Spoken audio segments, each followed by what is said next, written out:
I'm not talking about the elected officials.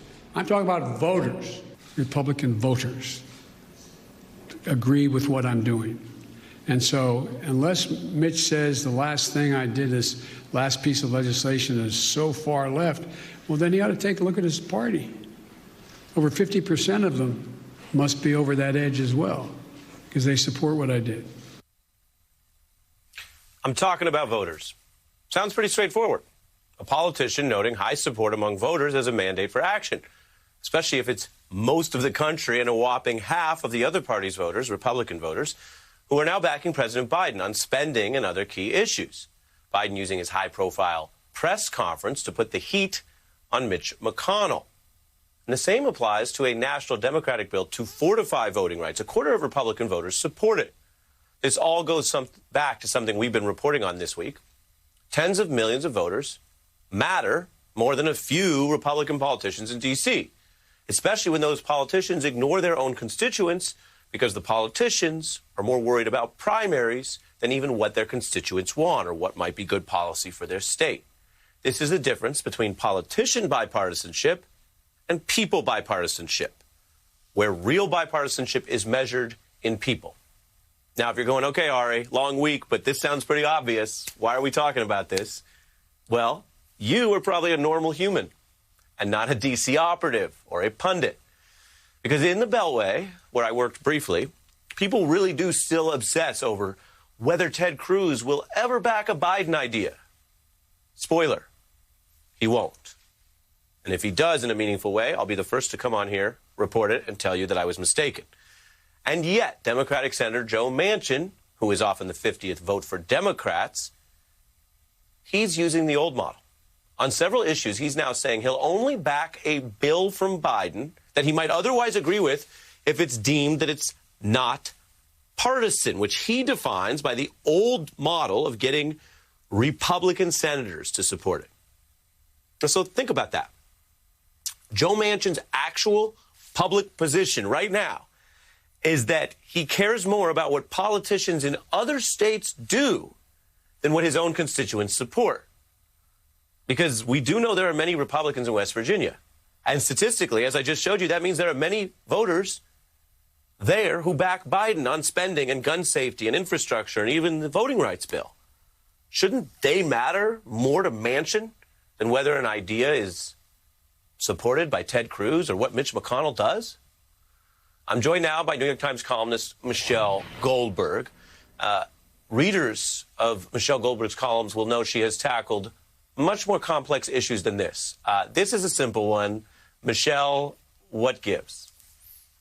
Well, I'm actually not convinced that the majority of voters in West Virginia support the Biden agenda on things like guns and maybe voting rights and immigration, where you see a huge amount of what you described as sort of bipartisanship of the people, if not of the politicians, is on these economic and infrastructure issues, right? So you had huge bipartisan support for the American Recovery Act, and to be fair, Joe Manchin supported that. And you also have bipartisan support for a big infrastructure bill, and that's also something that it's not clear that Joe Manchin would support either sort of an amendment of the filibuster or kind of shoving through part of that through reconciliation.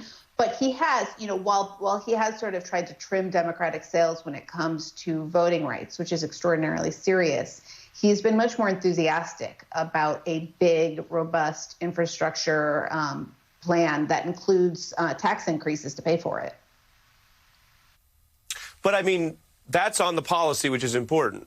When he publicly says he needs a Republican on some of these bills, he's pretty much claiming to outsource his vote to literally a politician in a different state. No, I think you're right that Joe Manchin has, has this sort of romantic idea of what the Senate should be and has a romantic idea of bipartisanship, which would be all well and good if Republicans were good faith governing partners, right, who were interested in, perhaps making policy that was a little bit more conservative, but were interested in making policy. what I think Joe Manchin, what I'm sure he will find over and over again, is that the modern Republican Party has no interest in contributing its ideas to legislation that's going to be passed by Joe Biden. Its only idea is to make sure that Joe Biden fails. And do you think both substantively and politically, this is something the White House is leaning more into? Because as we just saw there, that was a different mood. If Biden Republicanism 1.0 was him at the convention hugging, some of the moderates and Kasich and people debating whether they got too much time or not enough and who was meeting where and all that kind of political, what politicos tend to obsess over.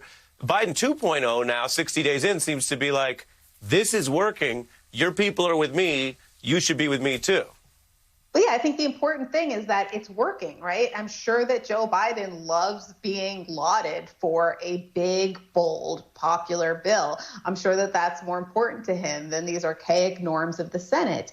And also I think that, the Republican behavior is so egregious that it's only going to spur more and more willingness among even tradition-minded Democrats to do something about the filibuster, right? We just saw this, kind of Jim Crow-style legislation in Georgia, this utterly egregious, really shocking attack on voting rights that would be addressed by some of the legislation that has been passed by the House and is now in the Senate. And so the question for Joe Biden is, who's also made democracy promotion and kind of the restoration of democracy a center point of his presidency. And so the question for him is that more important? Is kind of saving American democracy more important than saving the filibuster?